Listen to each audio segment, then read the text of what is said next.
So we're using this microphone when we talk because it helps our voices to be recorded on the video. It's not tapped into the PA for the room.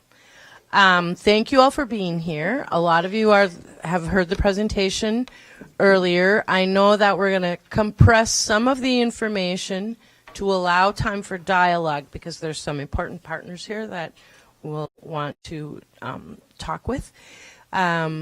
We did have Joan Gardner-Goodnow from Lloyd K. Johnson, but she broke her wrist and has complications to traveling and isn't going to make it.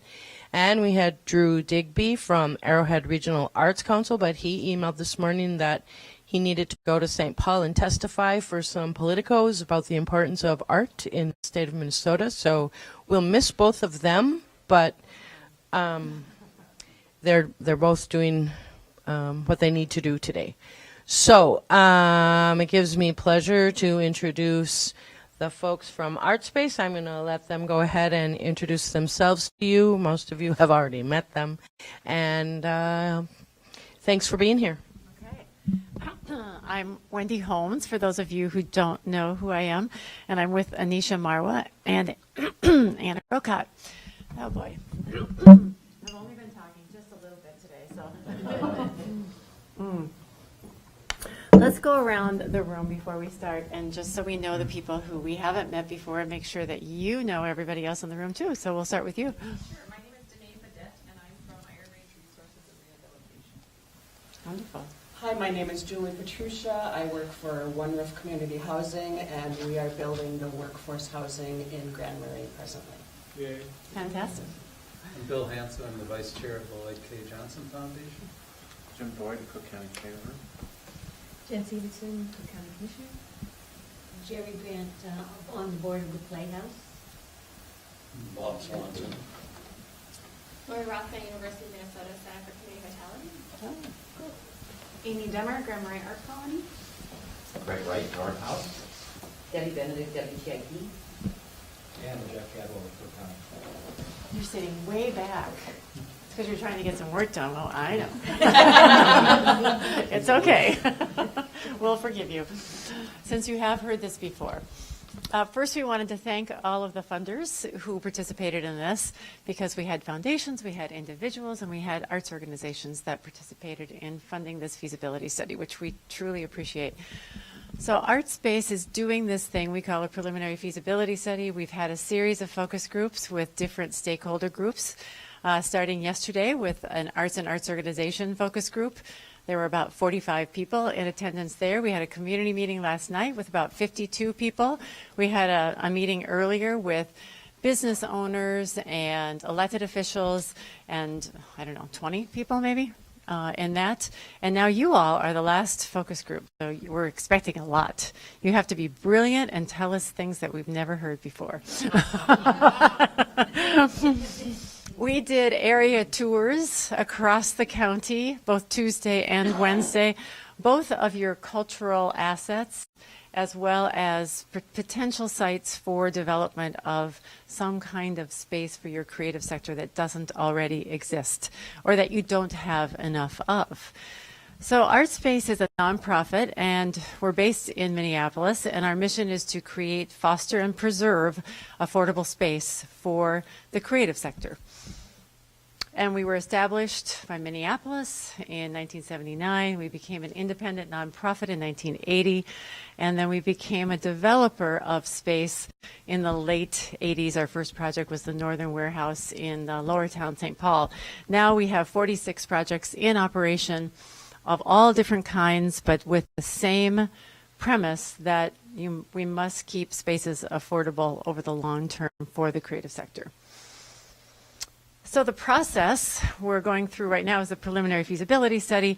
Then we often move to an arts market study where we look at how many creative people need what kinds of space, where we get more quantitative data about the marketplace. We generally go out in a 50-mile radius, but that depends on the community, how far that radius is. When we were in Ridgway, Colorado, a town of 900, we probably went in a 100-mile radius, but with social media, you can go anywhere, right? And it's always interesting to find out if the right kind of space were available in a community, would people move back? I think that will be an interesting thing for you all to know in particular. Yeah. So this is a map of our work. The red dots are where we've done consulting. The blue and the green dots are where projects have either been completed or are under construction. And if you have any questions about the dots, if you saw a particular dot that you have excitement about, let us know. These are some of the projects that we've done in the Twin Cities, everything from single-family homes to a fire art center to a performing arts center, studios in the Grainbelt Building and Traffic Zone, different sort of ownership models as well as rental, a lot of mixed-use projects in St. Paul, one that was specifically for families in the Frogtown neighborhood of St. Paul. Go ahead. And then in Greater Minnesota, we've done 4 different projects. The first was in Duluth in the Washington High School. The second was in Fergus Falls in the old Cadets Hotel downtown. The third was at the Franklin Arts Center, which is the old Franklin Junior High School. And then the most recent one is in Hastings, Minnesota, right on the river in their downtown. So we've looked at your cultural plan. You have a great cultural plan. And these are some of the goals that you have in that cultural plan: to tell your story, your authentic story, to work together and collaboratively, and to create places, placemaking, where more arts can happen. In that placemaking category, which is what we're focusing on with you all, is your first goal was to develop more affordable workforce housing, right? That's not a surprise to anyone. That serves artists and new younger residents as well as anyone who needs affordable housing. Also visiting artist space for your cultural organizations. A lot of them don't have enough of that type of space, particularly in the high seasons, but we sense that that's year-round need. And then build the facilities that meet the needs that aren't currently met in the cultural community. So now I'm going to turn it over to Anna. I'm happy to go back and forth if you want, but yeah. All right, so with when we're approaching a new community that's looking at a development of any type, whether Artspace is developer or not, we always recommend looking at it from the lens of 6 different areas, starting with the project concept all the way through how it aligns with broader community goals. And of course, this isn't linear, but we'll start with project concept to say what is needed, what do people need, what kind of spaces do people want. So I'll go through a list of quickly of space uses that Artspace has experience developing and creating and consulting on, and certainly there are likely others that we've heard so far. So live work space, this is residential space. When Artspace talks about live work, it's the residential space with the additional 150 to 200 square feet, so you can live and work in the same living space. We've also found within any of our residential buildings that the community space is very important. So a place for the artists to interact with the broader community, either by putting on performances, gallery events, talks, workshops, classes, festivals and bazaars as well. Artist in residency, this is that temporary space for visiting artists, instructors, or experts in their field. This could either be space for them to live temporarily, and sometimes also includes space for temporary working space. Creative workspace, this is a broad term to be any place that an individual or a group uses to create. So that could be visual arts, it could be performing arts, it could be more industrial, it could be more digital, just non-residential private workspace.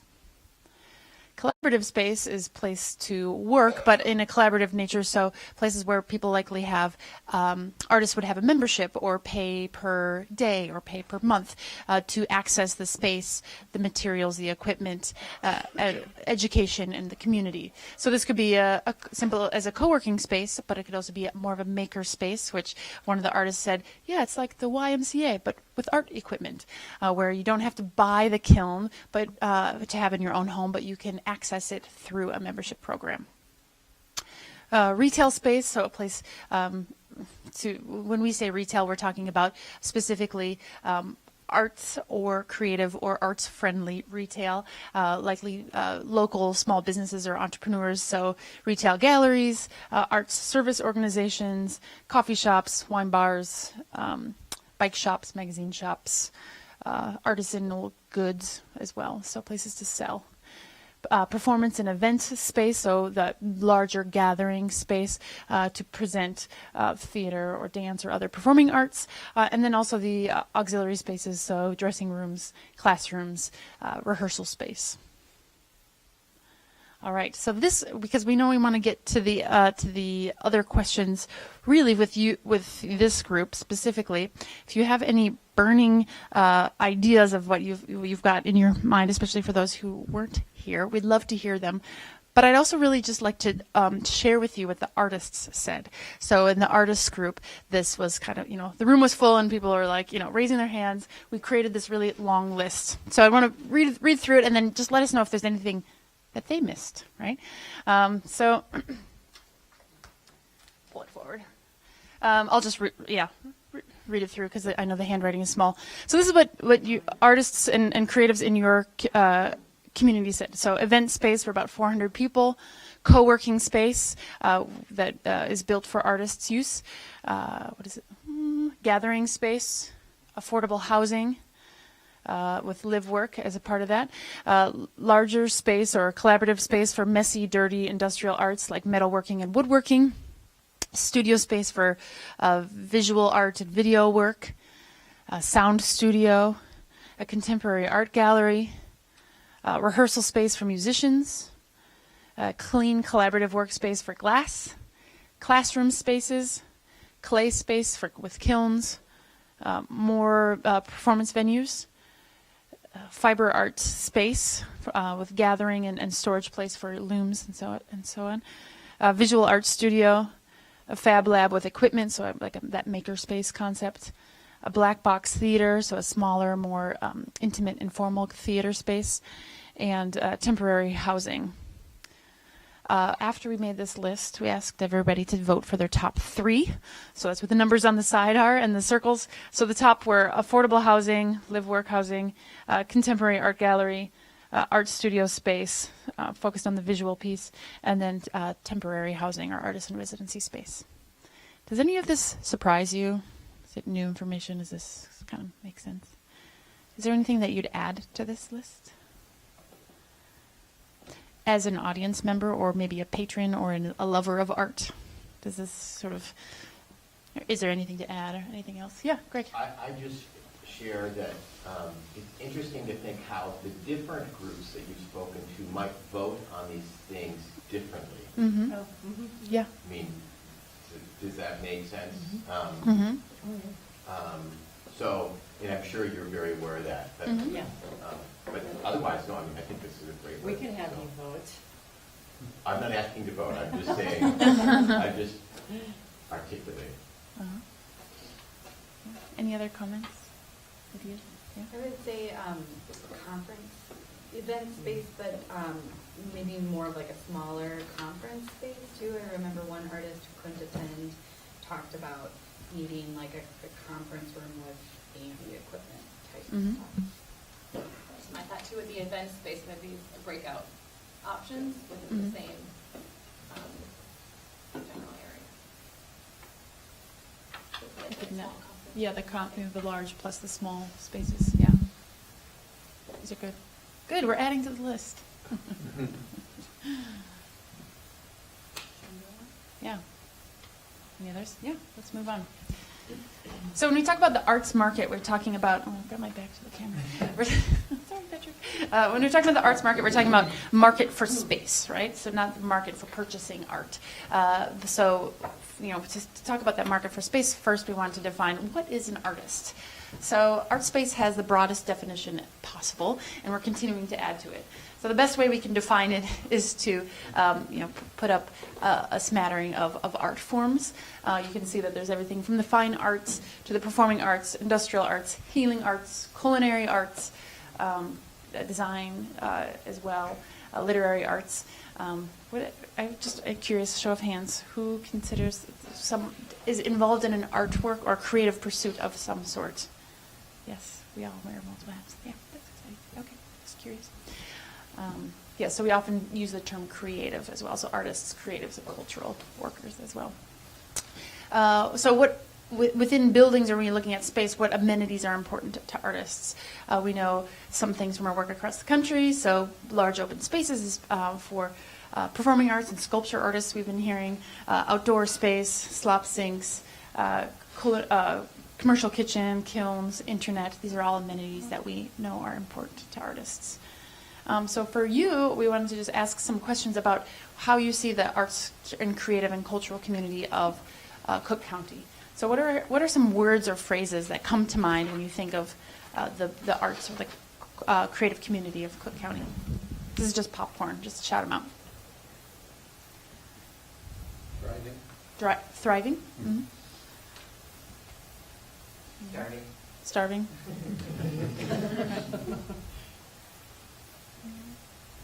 We're making a big the right word, but just one word, but yeah, what we're known phrase.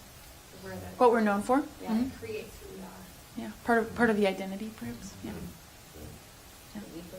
Ethos. Yeah. What? Okay. Unquenchable, I mean, despite the difficulties, Uh-huh. artists just have to. Uh-huh. Yeah. I would say acknowledged. Acknowledged. That's something that's changed, I think. I think the community really gets now that arts Mhm. used to be sort of like, oh, that's cute, it doesn't really matter. But Mhm. now it's like, okay, you understand this is important part of the Yeah. economy. Yeah. Right. Well, that's good. I think a lot of that is part of the studies that you've been doing to quantify the economic impact of the arts. Leadership change. The value. Value. Yeah. Yeah. Right. Are there any specific challenges or opportunities for Cook County artists to live and work in this area? Housing? Yeah. Housing, income, daycare. Daycare? Income? Mm-hmm. Yeah. I would say, I mean, I think a lot of living and working generally transcends whatever the profession is. So I think that's not necessarily unique to artists. But I think what may be a challenge in not being an artist, from a different perspective, but the market outside of Grand Marais. So whether if you're going to have a gallery exhibit, it's the proximity that we are from a larger community Mm-hmm. to bring in the evening. People aren't going to drive up for 2 hours to come to an evening performance, most likely. So our reach of visitors is people who are here usually overnight versus people are going to come to the thing for an hour. Mm-hmm. Perhaps more unique than. Mm-hmm. Yeah. Relative Yeah, I isolation. think it's another way to say that, at least I think what Yeah. you're trying to say is that the arts are sort of inextricably linked to the tourism economy here. Yeah. Like it or not, that's the way it is. Yeah. Linked to tourism. Mary, did you have And I something? just always want to keep reminding us that one of the challenges that we face is the geographical layout of the county. We do have the city as sort of the hub or the county seat in one sense of the word, but we have people from Schroeder to Grand Portage to Saginaw at the end of the Gunston Trail that need to be remembered in this conversation. Mm-hmm. Very decentralized. Just decentralized, spread out amongst the county. Mm-hmm. Great. As an outsider, as an artist in Minneapolis, I think somebody said earlier in an earlier group, well known, and I'd almost even add kind of a twinge to this as my own commentary, but romanticized in a way from the Twin Cities, where there's like, I hear it of creative artists, oh, wouldn't it be great to just like move up there? There's, yeah. No, I don't think it's a challenge at all. I'm saying, I'm sorry, as some words to describe the arts community. Yeah. No, I think it's a good thing. Yeah. Okay, so local leadership is the sort of third component, and this is just to say really that these types of projects, especially community-driven, community-serving projects, really take many hands to lift this work. So the project partners from everywhere from the city or the county and the municipalities, from the foundations or philanthropies in the areas to anchor tenants who have the vision and help create these projects, in addition to anyone who might be developing or a landowner. And that's why we're meeting with you all today. And as we've said, we've met with artists and arts organizations. We've met with other business leaders and civic leaders, and you all here today. But we also want to make sure that we're continuing to cast a broad net at this early stage to know what other types of partnerships would make for a successful project. As you kind of hear the list of who has come or who was intending to come or who's here today, what are some other groups or individuals that you want to make sure are included in this conversation? Probably school leadership, more. Obviously the township leadership, the 3 townships. Mm-hmm. Oh, yeah, the 3 And then townships. sort of the de facto leadership from the unorganized areas, because they don't have formal government, they're community leaders. Mm-hmm. This process, kind of by necessity, has been sort of Grand Marais centric, so staff line. Those are people that we need to draw in. Mm-hmm. And I would add Grand Portage to that list. Mm-hmm. Grand Portage, certainly. One thing we haven't talked about, I don't think, is how we have really strong relationships with Forest Service, DNR people, and that I think we haven't tapped into in this conversation. Mm-hmm. No, that's good. Yeah. And in fact, in the Hastings Project, we had quite a few conversations because the national parks, there is a national parks within Hastings, and they were considering if they could have some space, because it is right on the river, to have sort of at least a kiosk or a presence. So anyways, that's certainly something that we would be looking to do as well. Yes? Jan, I'm glad you brought that up, because I was noticing on that space list that nothing was really mentioned about tying to the outdoors, and I just think that that's critical here. Yeah. That's outdoor our space. unique Yeah, that's our okay. unique thing. Yeah. Certainly. There was that one comment about that I think is on there, but then she did expand it to say outside stuff. Green space? Green space. Green space. Yeah.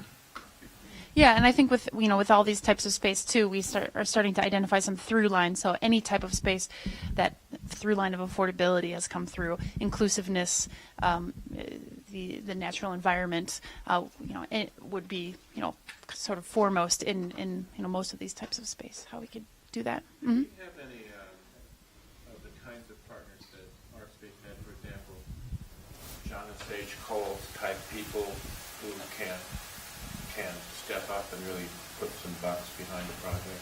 I don't know of any. I think we may be missing that piece. So private philanthropies. Yeah. Mm-hmm. There's certainly people with means that live here full or part-time. Mm-hmm. So I think that's potential for us at least. We're not looking at a county where literally there aren't any wealthy people. There are wealthy people in this community. Mm-hmm. Yeah. Bob was trying to jump in here. Yeah. And in speaking about partnerships with like the Forest Service and DNR and such, one of the ideas that I was kicking around a couple of days ago with another group is the need for space, for artist space, and for event space. And one of the ideas that we brought out was the extending, building off of the concept of the plein air art deals that go on here, but to incorporate the housing or alleviate some of the housing situation. How about having a campground artist event, where somebody could lease or reserve one of the state campgrounds or something like that, and all the artists would gather at that campground. It's cool. You're going into event mode with some. Yeah, I love that. Okay, yeah, go. Oh, we gotta go. That's right. No, that's right. I need to let Bill you do. mentioned that we should be working with the school, and I've been thinking about that just a little more. last night, Mila Horak mentioned that the school has the industrial arts space and what else did she say that are underutilized? And also Sue Hennessy mentioned that they're putting in or have already put in a culinary arts space. And since funding for the school gets harder and harder, they may well be looking at ways of, generating income by renting out some of these spaces or some sort of cooperative arrangement. I know nothing about it, but I think that we need to keep that in mind. Yeah, that's great. Using the spaces that exist or are already serving one group. Yeah. You'll also ask that I suggest there's a plan to rebuild the community center, which is next door to the school. So she just thought that was an opportunity to look at as a potential partner. Right. And so it's an external partner, but coming from the university, not necessarily University of Minnesota, but other ones as well, there has been interest from different programs to have different classes or have interns, either small amounts of interns or larger classes come and spend time. So having that could happen year after year in different seasons, but also that's some of the great things that North House and our colony other places have been doing with internships. It's really grown organizations. It's a really important part of our community and to get people to come back and stay and live. And so I think that's definitely something to look at. Yeah. That'd be a great sort of that artist in residency program or the temporary space with the universities. Oh, and younger, of course, yeah. So I can give, excuse me, a little update on the what's going on with the culinary program at the school. They are currently finalizing the floor plans. We have a committee of leadership from the business community that struggles to fill their culinary positions in their restaurants. And so they are in contact with Roy Smith from IRRB, with Hibbing Community College and the St. Paul College, and we're learning about how we might weave some higher ed into that space. Bill Crandall is on the committee, and Karen Blackburn, our Cook County higher ed. So we're in still the discovery process of how that might all come together, but the timing was just couldn't have been better. One of the things that we're able to do is work with the school district there's a little bit of money left in the pot for that project from the not the bonding, but the referendum. And so they're going to add on a little space to the kitchen so that there will be a bathroom so that people coming in for the culinary school won't mix with the students in the K through 12 because there are rules about that, and then adding some more storage. The people that are the restaurant owners are telling us that the floor plan that is in place for the culinary program could not be better to meet their needs, and those of the educators that will be coming in and the local educators that will be invited to participate. So that's a very good example. So whether the same thing can happen in the industrial arts portion of the school or whatever comes next at the community center, all of this is very timely. Great, thank you for that update. Yeah, super interesting. Someone mentioned the community center in the school. Well, did we see that? The community center is next door to the school. Okay, but not the Y. No, it's the What's in the community center? Curling. the curling club, Okay. some meeting space, a commercial kitchen, and a couple of offices. And they're looking to expand it, to expand the kitchen, to add to the public meeting space. There was some discussion about putting a child care facility in there, but I don't think that made the cut in the current round of planning. But it's right next door to the Y. It's the community center, the Y, the high school, and then the Arrowhead Center for the Arts. That whole block is all of those. The community center is publicly owned by the county.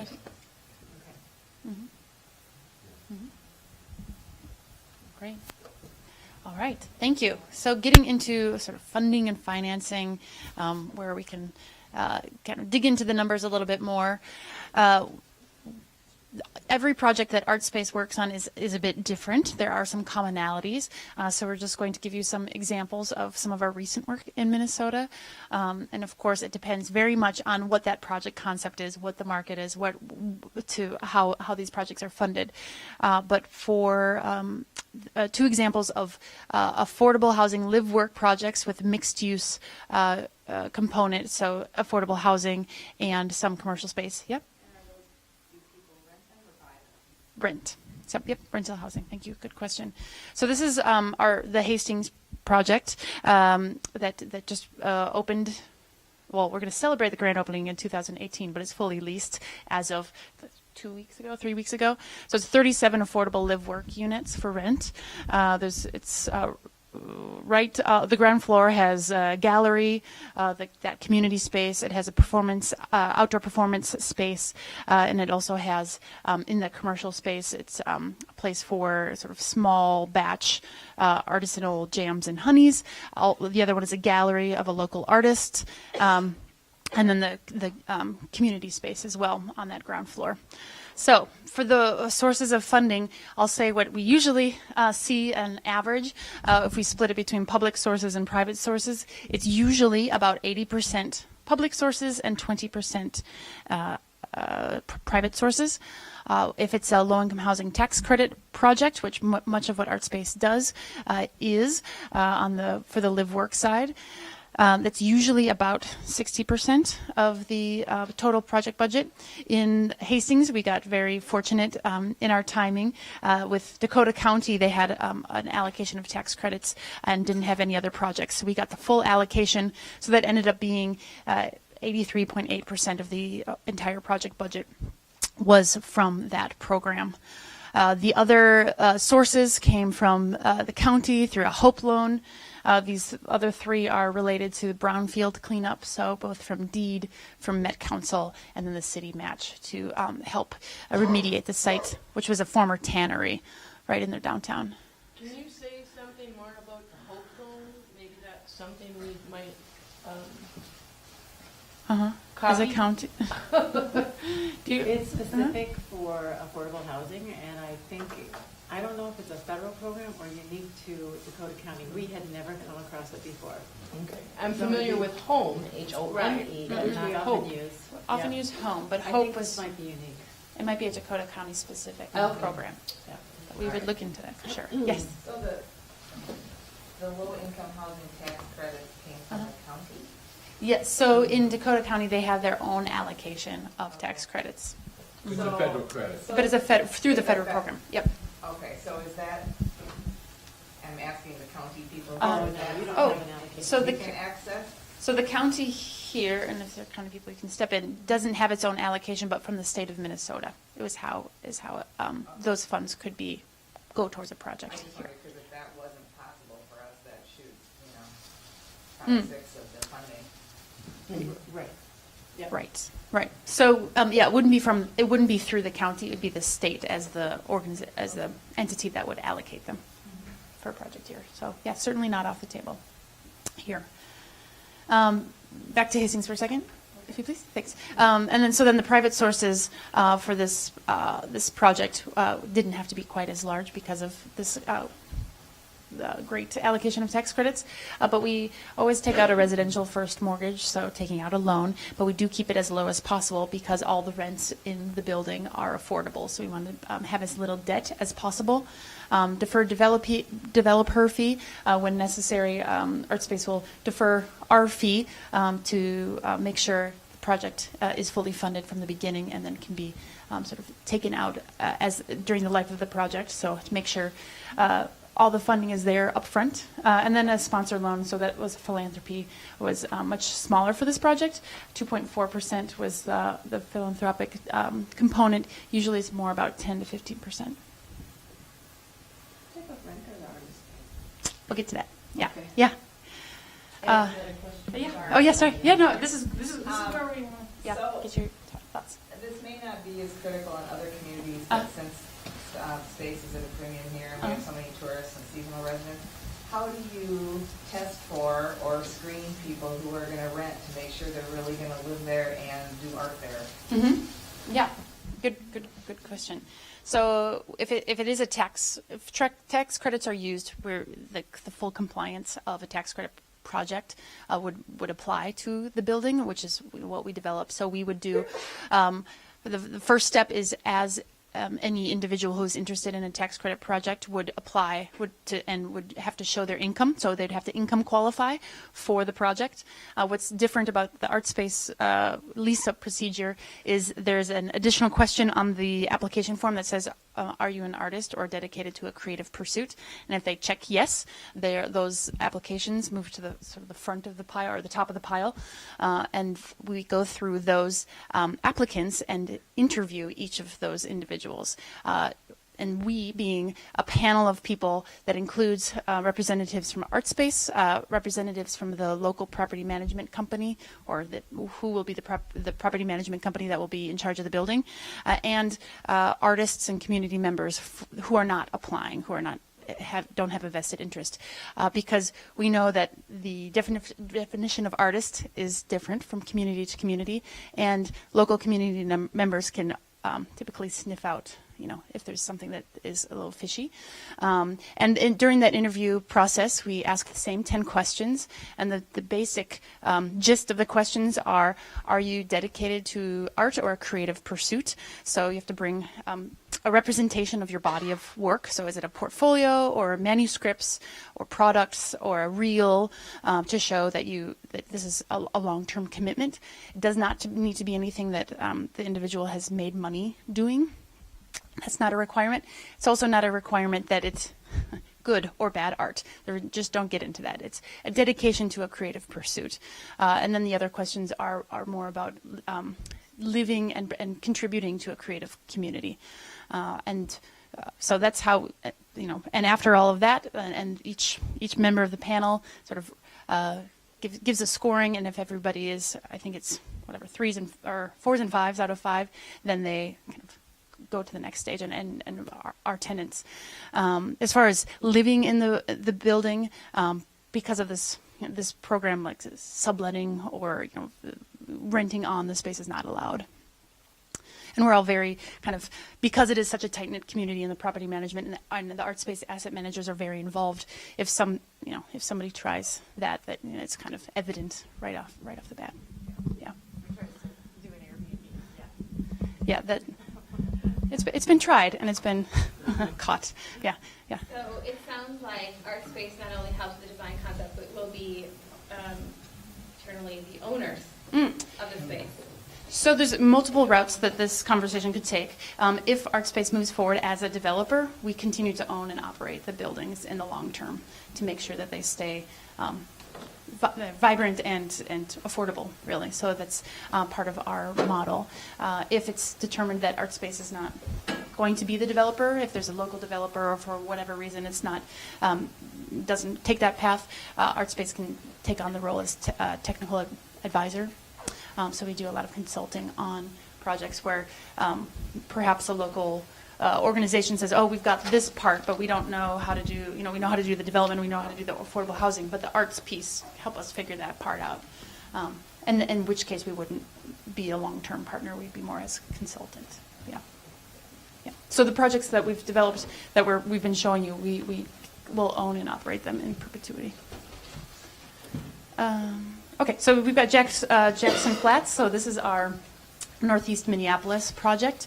This one is 35 units of live-work housing. So again, affordable housing with the LIHTC program, the Low-Income Housing Tax Credit Program.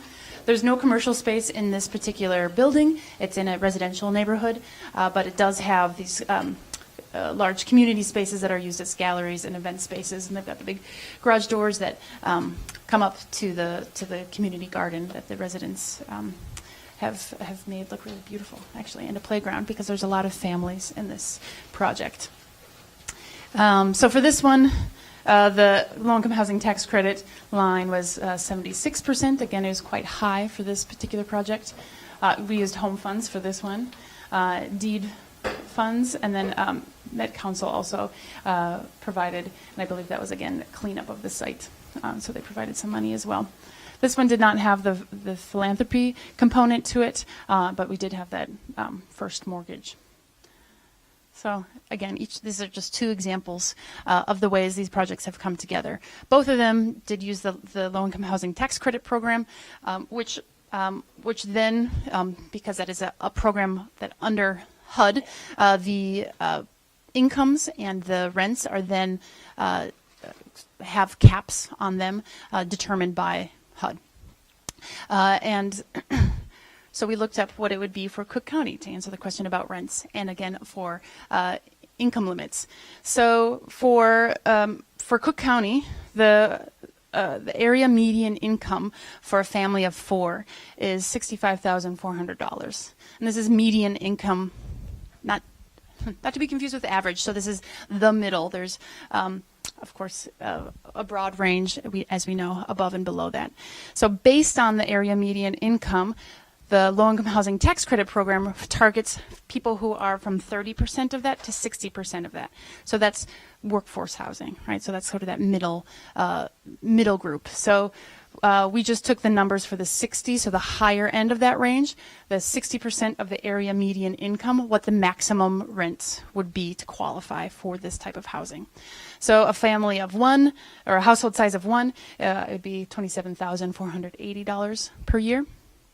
For a family of 4, it would be $39,240. So again, that's 60% of the area median income as a guide for qualification. And this is just for the residential space, just for the affordable housing component. So when we do a mixed-use project, this would apply to the housing, and then the commercial space or the art studio space this would have no bearing on that. That would just be anybody who is interested in renting space and has a business plan and can afford. Yeah. So if you had 60% of the area median income at roughly $40,000 a year, you'd be expected to pay the upper end of that at $1,000 a month. So yep. So if you were if you had a family of 4 and you're at the 60, is that what you're saying? 60%, it would be the $39,000. If you wanted a 3-bedroom apartment, yeah, you'd be at this edge, so you'd be the $1,020. So this 510 represents those who would qualify at the 30% of area median income, and the including utilities and everything. These numbers do not include utilities. Mm-hmm. And this is posted by Novogradic, a company that gets all this data together. In practice, the Artspace projects don't typically go right up to the top. We go a little bit below, but this is like the ceiling for using this program. Also, when we survey the artist market, there doesn't tend to be as much need for 3-bedroom. So there's more need for efficiency and 1 and 2-bedroom in most communities. Grand Marais could be different, but also difficult to find 3, 4-bedroom homes. Yeah. So it'd be different. So for with projects in Minnesota, as we've done quite a few, we know some of the other sources that we've used across the states that we want to put out there, and then of course we want to ask you if you know any other sources, either from the public side, the private side, super local, or if you know of any national programs. As far as another funding source, could you build a project out with private sales of part of the project being owned privately, not rented, but as a way to help fund a project? Just an example would be something downtown, artist loft spaces, retail on the main floor, but then have a penthouse sort of thing that a person could purchase that would be an expensive part of the project, but could help push the funds up. That's not anything that we have done. That's a great idea. I'd say sort of as a happy medium and more similar to things that we've looked more into would be even in the rental area to have a commercial. So where our offices are, the traffic zone building, there's probably a photo in here somewhere, which is in the North Loop neighborhood. So now a very desirable market rate neighborhood. We have the artist spaces will continue to stay the same price. We're actually co-owning this building with the artists, but there are some spaces within that building that we can charge more market rate, and that helps subsidize for the affordable side. Yeah. So that kind of thing can be done? Yeah. That you're talking about on the residential side too? We just haven't done it. You'd have to have a commercial condo to separate that out financially from the affordable workforce piece of it. Yeah. So it'd have to be completely separate. But yeah, not undoable. Yeah.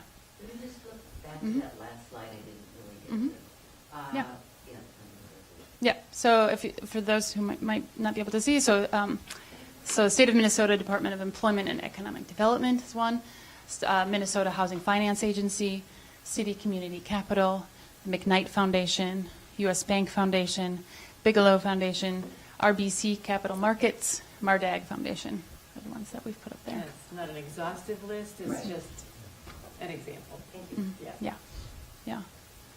Any other sort of ideas, thoughts? Yeah. Well, I know that there's a bank in Duluth that has been pretty generous in partnering in big projects like North Shore. I think it's North Shore Bank was a partner in the Newton project. And so there are certain banks that are more generous. They're not, they're private banks.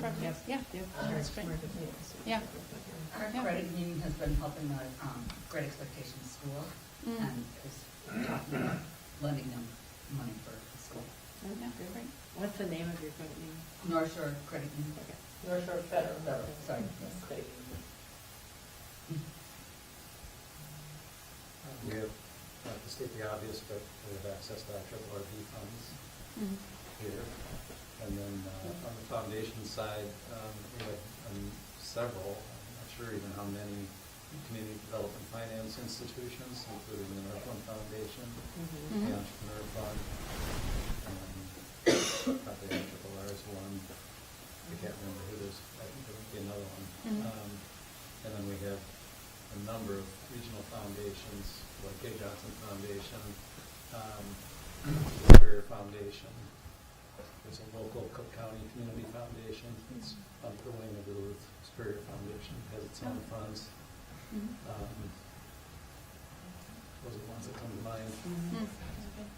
Northland Foundation's a pretty big player. Landon.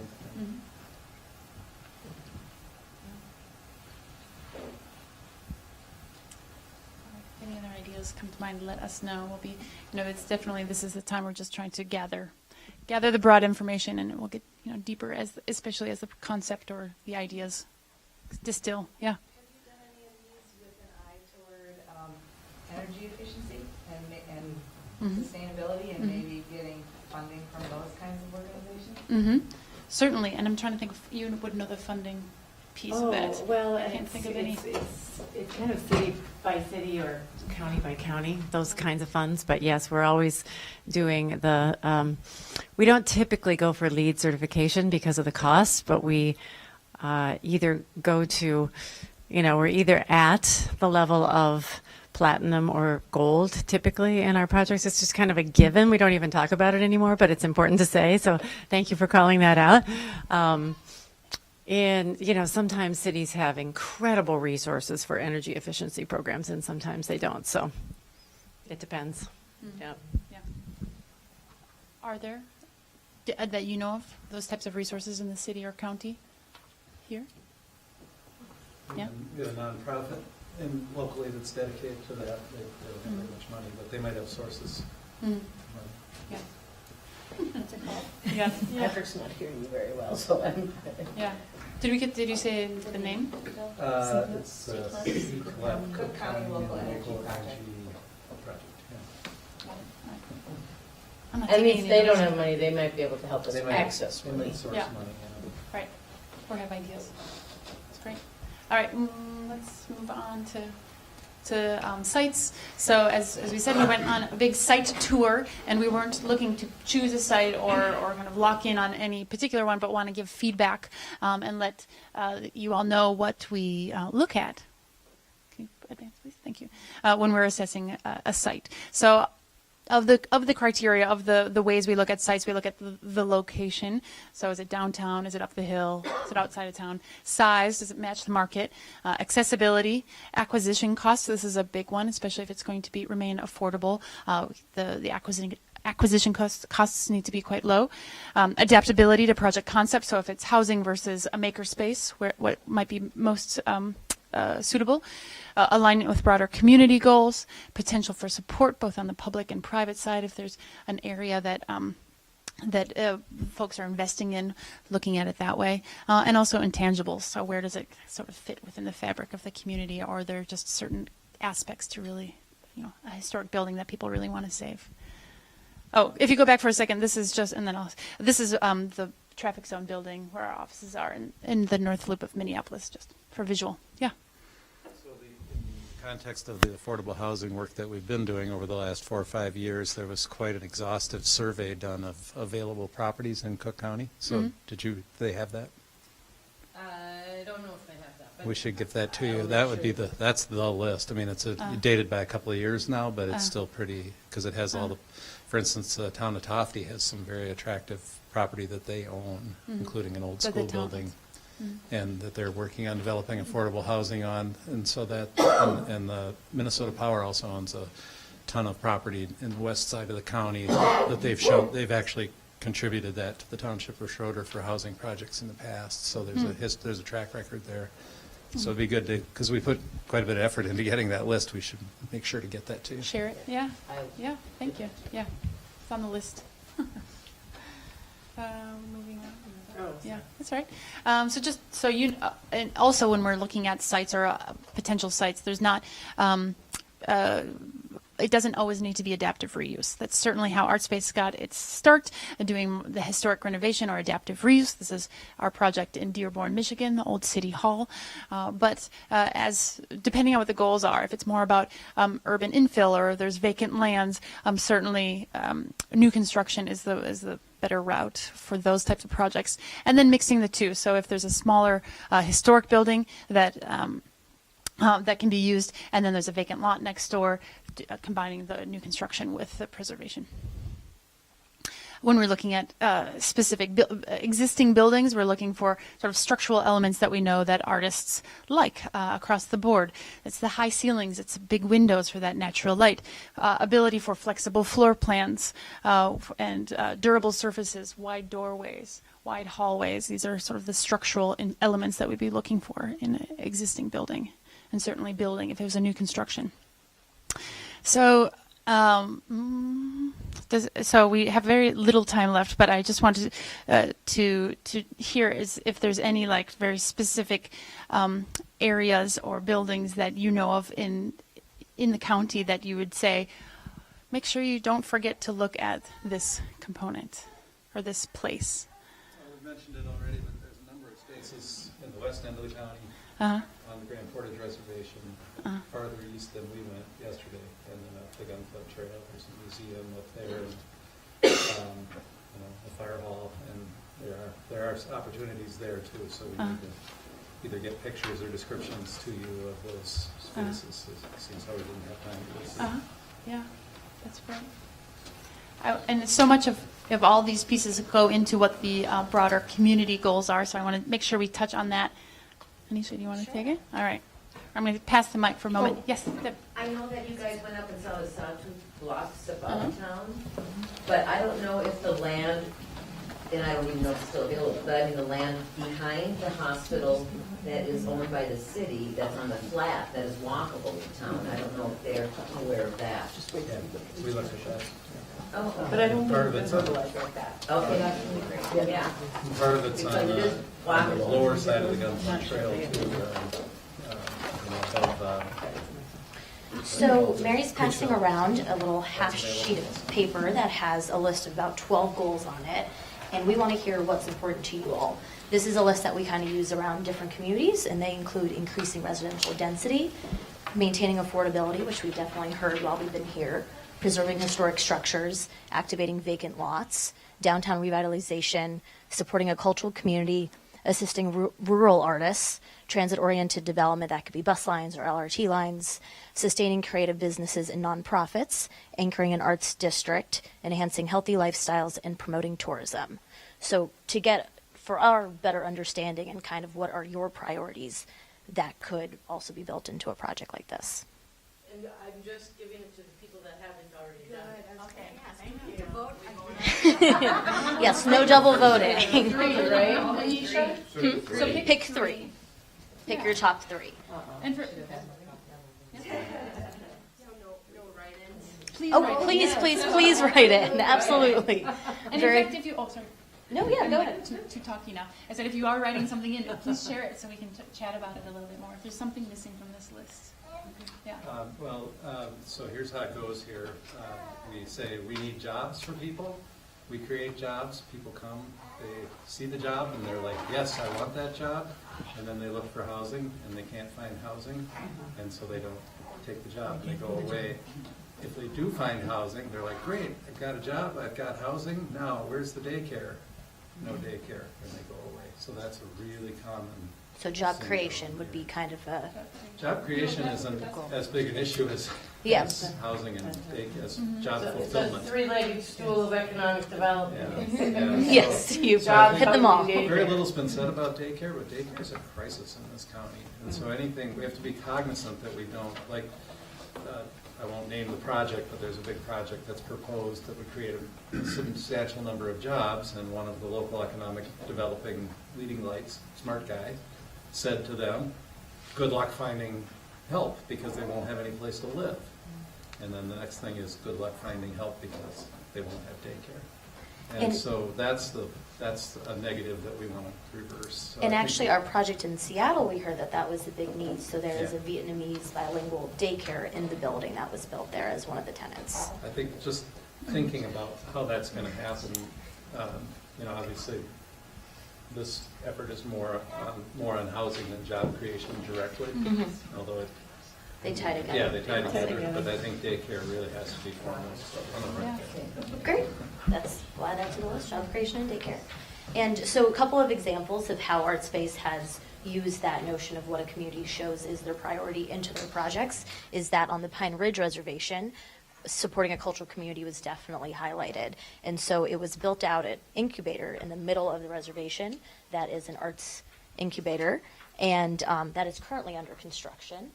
And along with that, because the reservation is the size of Connecticut, there's the rolling reservation, which goes around to artists in rural areas, is able to give out art supplies, collect art, bring it back to market, and being able to kind of be an apparatus to sell, and just to increase that connectivity of the cultural community.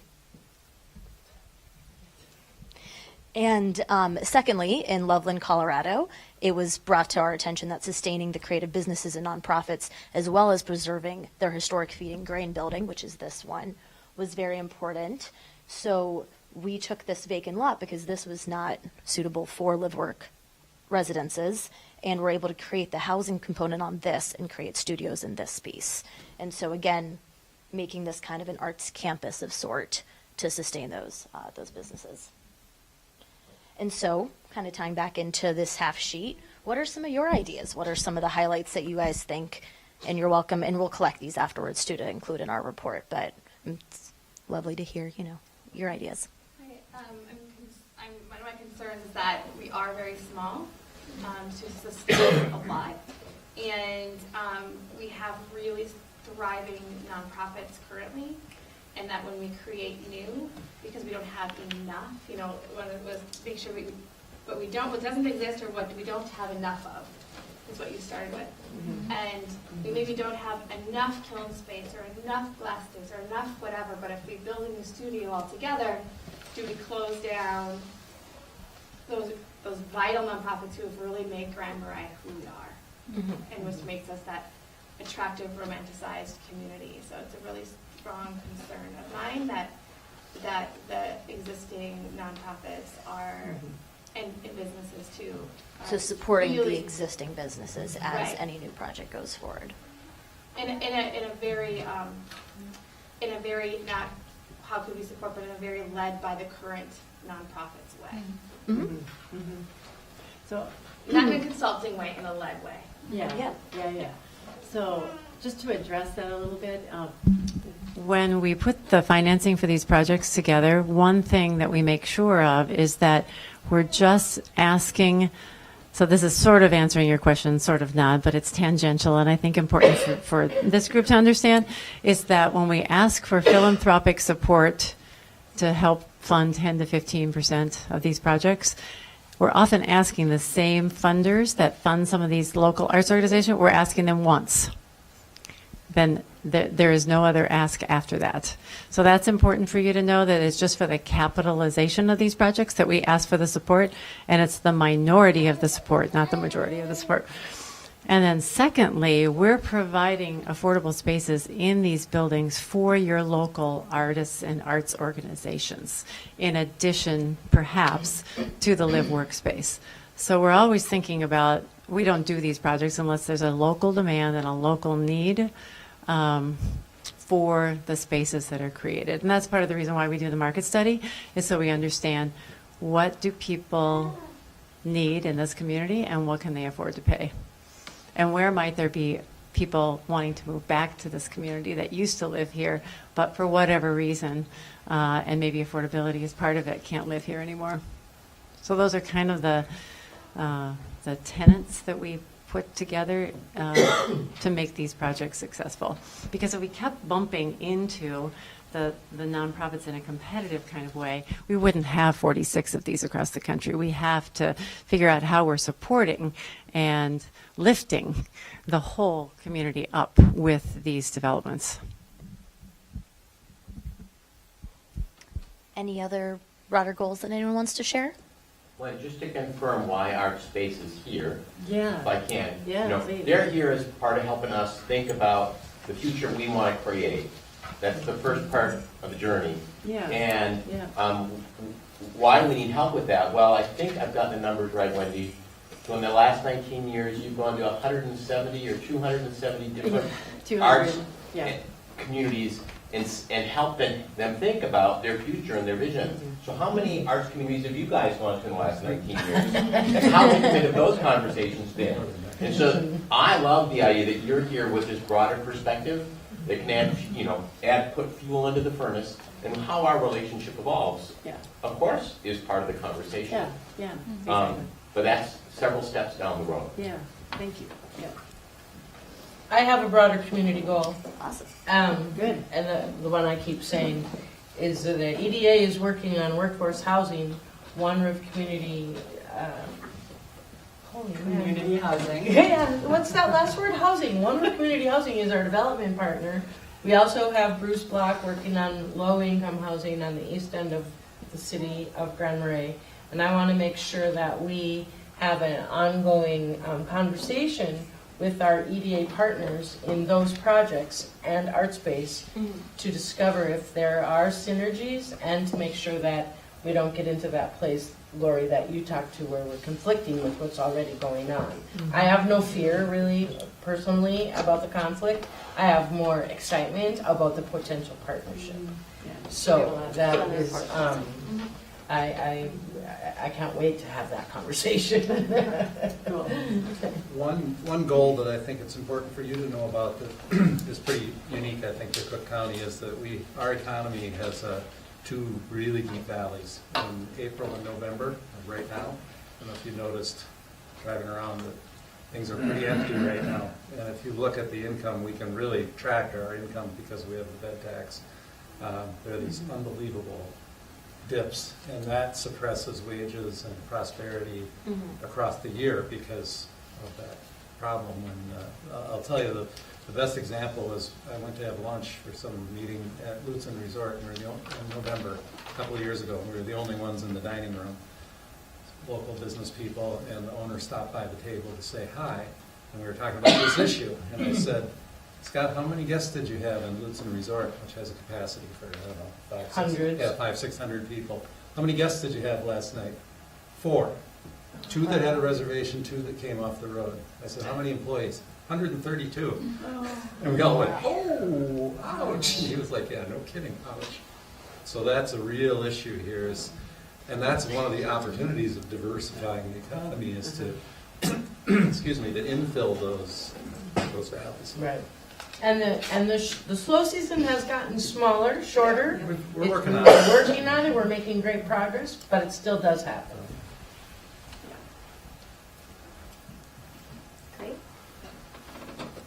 Oh, yeah. One more? Yeah. Oh, one.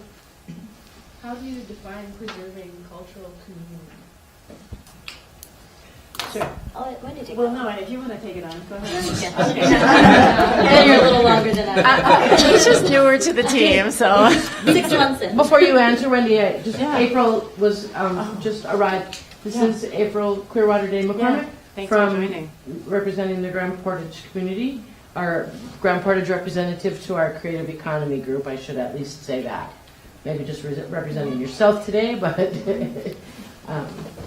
welcome. Thank you for coming. Yeah, I'm really glad you asked that question because I think it was in our project in Duluth where we had, at least in the first wave of artist tenants in the building, there were a lot of Ojibwe. And so we learned that culture bearing is a super important piece of the whole artists, cultural, creative community. Amy said it well yesterday. We have to think about culture as well as art. And sometimes they're different, but they're very compatible. So that adds in history and recognition of art forms that may be dying, but important to certain people, and things that are unique to an area or a culture. So when we were in, well, you have healing artists too, but we first learned about healing art as an art form when we were in Taos and Santa Fe, for example. That was a very important piece. We obviously don't list every art form that there is known to humankind, but we're very interested in knowing what are the local cultural practices that we need to be thinking about. So if you have some at the top of your mind, that would be nice to know about. Or if there's things that are unique in Grand Portage, that would be interesting to know about too. So you're framing culture as because you think about business culture. Oh, Think sure. about small town culture. Oh, sure. There's all that too. Minnesota culture. You Yeah. think about Sure. ethnic culture, Yeah. nationality. Yeah. Socio-political status, Yeah, sure. all of those things. So that's why I kind of asked the question because I think it's important to me that there's so many varying cultures. If we're talking about a specific context, I wanted to kind of get an idea of what you're referring to here by this bullet point. I'll give some more. Thank you. Oh, I'll yeah. give some more examples too, just of Here. when we're thinking of projects that we've approached with, and when the local community says this is important to preserve and to support a cultural community. And of course, it's hard. It's a very sort of fuzzy term, but in our Manhattan project in New York, where we're in Spanish Harlem, so it's very important with our community partners was to make sure that the Puerto Rican artists were able to stay in the Upper East Side, where the Upper East Side is creeping up into Spanish Harlem, so that they were, so that whole project, the commercial spaces have Spanish language nonprofits in them. A certain number of residential units were reserved for of artists of that neighborhood. So that was a big part of that. We're still in sort of feasibility work in Utica, New York, another New York example. But Utica is one of the #1 cities for welcoming in refugees and immigrants. And they, of course, many of those people are artists and creative people. And there's a lot of service organizations in Utica, but they are hoping to sort of elevate the artistic talents of the people who are moving into their community. So that was a big part that we heard from the very beginning. So those are just two other examples of what we mean. I would add to that, I think that's our job, is to make sure any project that we do, whether it be related to the arts or anything, is appropriate to the various cultural streams that move through our lives here. So that's really on the community to make sure that happens. Yeah. And I think, given the process that's gotten us to this point, we've been pretty alert to that, I would say.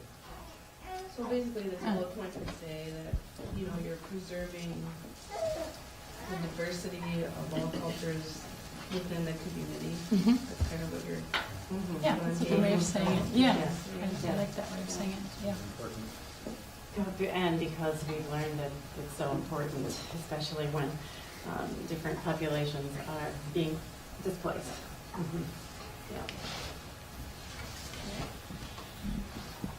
So can I ask, how big is your organization? How many employees do you have? There's either 50 or 52 of us, I've lost count, but and most of us are in the Twin Cities, but we have offices in the West Coast, in Seattle and LA. Well, yeah, Seattle and LA, one in New Orleans, a couple in on the East Coast, in New York, and Washington, D.C. as well. Yeah. And just the reason I ask is because I've been involved in 2 LIHTC projects. LIHTC is low-income housing tax credit projects. Good, that's fantastic. And they are so complicated Yes. and complex. Exactly. It is real hard to not only write the application, but to actually get the funding. It's a very, very competitive process in the state of Minnesota. So I'm just, do you do your own applications? We do. Okay. Yeah, we are crazy good at the tax credit. Yay. It's very complicated. Our colleagues are specialists in that area and come with That's a great. great deal of experience from What's- other organizations that they've What's worked the with. total amount of assets that you own? Oh, 500 million? Oh. Yeah. It's $500 million. But those are Pretty soon you're talking real. those are projects that we hold on to and keep affordable. And how many do you own? This isn't something that That's we. what they own. That's what we own. That's what you own? Okay. With tax credit question. Okay. We have a lot of those. It's good. With the tax credits, is there like a minimum number of units that you would have to build to like unlock the tax credits? It depends on there's this thing called the qualified allocation plan for the tax credits, and it depends what the priorities are in any given year for those tax credits. Sometimes they prioritize larger projects, and sometimes they prioritize smaller projects. Typically, though, you don't see a lot of projects below 25 units. We could kind of consider 30 as the ground floor, just because it is such a challenging program to use and to go. It's a lot of brain damage for a very small number of units. So when we're in new communities, if the market is not there for a minimum of 25 or 30 units, like it wasn't in Fergus Falls, then we figure out different financing. There, we leaned more on DEED, for example, Department of Economic and Energy Employment Development. Thank you. Thank you. Yes. So, does that answer your question, Amy? Okay. Yep. Okay. So, unless there's anything else, we're wrapping up. We have one more very important cultural asset to to visit today. Exactly. Oh, the right slide is up. Sorry. And so we will write up a report of our findings and our recommendations that will be very specific about what are the next steps. We'll give you a lot of insight and opinions about what we think in terms of our perspective from doing this work across the country. And then we'll continue to have conversations with the core group of people who were involved in the cultural plan who also brought us here. So if you were part of the core group, would you raise your hands so that people know who you are? So many of these people have attended almost every single meeting and can now give the presentation. So if others in your community are dying to know what this is all about, you can give this presentation now. And probably better. This is a word cloud that you all came up with from your cultural plan, by the way. We didn't make this up. This came from your cultural plan. With northern and rooted and lake and, yeah. Art is here. Very big. So thank you for being an attentive final focus group in this journey. Yeah. And then I'll just add, for the those who signed up for the lunch today, it is at the Art Colony. Amy, will it be obvious where we should go? In the church building, okay. And I don't know, Danae, if you can stay, you've traveled a long way. I'll share my lunch with you if you can stay. We'll have an extra, I'm sure. So that is at 12:30 for those of you who are doing that. Otherwise, to the rest, thank you very much. Anne.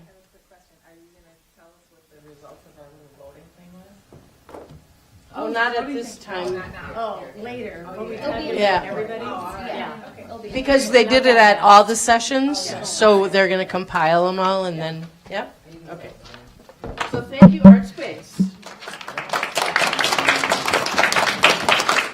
And thank you, Patrick. Oh, yes. And thank you all.